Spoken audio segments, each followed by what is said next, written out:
Hello guys, welcome back. അപ്പോൾ ഇന്നത്തെ craft ഒരു പ്ലാസ്റ്റിക് ബോട്ടിൽ വെച്ചിട്ടാണ്. പ്ലാസ്റ്റിക് ബോട്ടിലൊക്കെ എല്ലാവരുടെ കയ്യിലും ഉണ്ടാവുമല്ലോ അല്ലേ. ഞാനിപ്പോൾ ഇതാ പാലിൻ്റെ ബോട്ടിലാണ് എടുത്തിരിക്കുന്നത്. അപ്പോൾ ബോട്ടിൽ ആദ്യം ഇതുപോലെ ഒന്ന് കട്ട് ചെയ്ത് കൊടുക്കുക. ചെറിയ ചെറിയ പീസുകളായിട്ട് കട്ട് ചെയ്ത് കൊടുക്കുക. അപ്പോൾ ഇത് അതുപോലെ കട്ട് ചെയ്തിട്ടെടുത്തിട്ടുണ്ട്. ഇനി ഇതിനെ ഒന്ന് റൗണ്ട് ഷേപ്പിൽ കട്ട് ചെയ്തെടുക്കണം. ഇനിയിപ്പോൾ അതാ ഇതുപോലെ ഒന്ന് കട്ട് ചെയ്തിട്ട് ഇതിനൊരു ഫ്ലവറിൻ്റെ രൂപത്തിലാക്കി മാറ്റണം. അപ്പോൾ ഫ്ലവറിൻ്റെ ഷേപ്പ് ഒന്ന് കറക്റ്റ് ചെയ്യാൻ വേണ്ടിയിട്ട് ഇതിന് ഇതുപോലെ ചെറുതായിട്ടൊന്ന് ചൂടാക്കി കൊടുക്കുക. അപ്പോൾ അത് അതുപോലെ കിട്ടിയിട്ടുണ്ട്. ഇനി ഇതൊന്ന് കംപ്ലീറ്റ് പെയിൻറ്റ് ചെയ്തെടുക്കണം. എനിക്ക് ഇഷ്ടമുള്ള കളർ കൊടുക്കുക. ഞാനിവിടെ ഗോൾഡൻ കളറാണ് കൊടുക്കുന്നത്. അതുപോലെ തന്നെ ആ ബോട്ടിൽ നിന്ന് കുറച്ച് ലീഫിൻ്റെ ഷേപ്പിലും പിന്നെ കുറച്ച് ബട്ടർഫ്ലൈയുടെ ഷേപ്പിലൊക്കെ കട്ട് ചെയ്തെടുത്തിട്ടുണ്ട്. അതും ഒന്ന് പെയിൻറ്റ് ചെയ്ത് കൊടുക്കണം.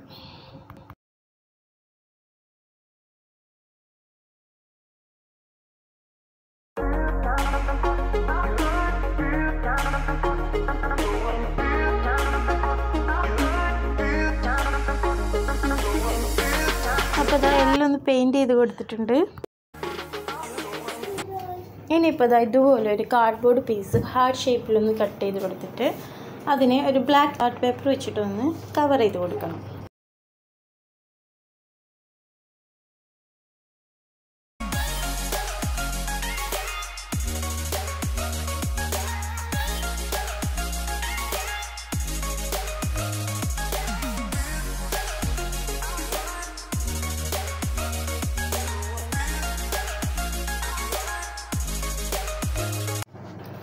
ഒരു സൈഡ് കവർ ചെയ്തതിന് ശേഷം ഇതുപോലൊരു സ്റ്റിക്ക് ബാക്ക് സൈഡിലായിട്ട് ഒട്ടിച്ചു കൊടുത്തതിന് ശേഷം ബാക്ക് സൈഡ് കൂടി ബ്ലാക്ക് പേപ്പർ വെച്ചിട്ടൊന്ന് ഒട്ടിച്ചു കൊടുത്ത് നീറ്റാക്കി എടുക്കാം.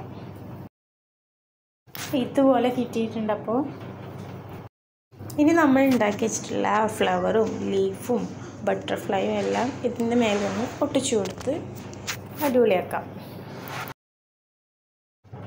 ഇനിയിപ്പോൾ ഇതാ ഇതുപോലൊരു ബോക്സ് എടുത്തതിന് ശേഷം അതിനെ ഇതുപോലൊരു ടാപ്പ് വെച്ചിട്ടൊന്ന് കവർ ചെയ്ത് ഒട്ടിച്ചെടുക്കാം.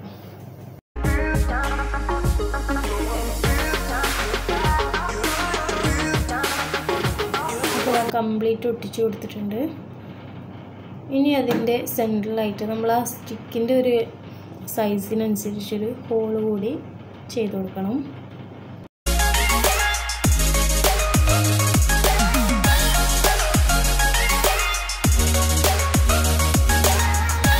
ആ ഫ്ലവറൊക്കെ ഒന്ന് ഭംഗിയാക്കാൻ വേണ്ടിയിട്ട് അതിൻ്റെ സെൻറ്റർ ഭാഗത്തൊക്കെ ആയിട്ട് കുറച്ച് റെഡ് സീക്വൻസൊക്കെ ഒന്ന് ഒട്ടിച്ചു കൊടുത്തിട്ടുണ്ട്.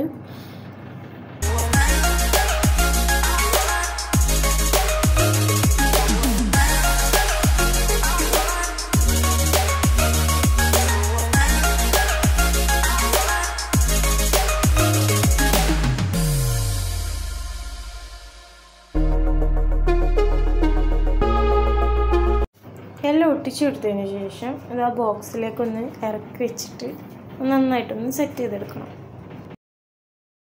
അപ്പോൾ ഇതാ ഫൈനൽ റിസൾട്ട് നിങ്ങൾക്ക് ഇഷ്ടമായൊന്ന് കമൻറ്റ് ചെയ്യുക, ലൈക്ക് ചെയ്യുക, ചാനലൊന്ന് സബ്സ്ക്രൈബ് ചെയ്ത് സപ്പോർട്ട് ചെയ്യുക. അടുത്ത വീഡിയോ ആയിട്ട് വീണ്ടും കാണാം.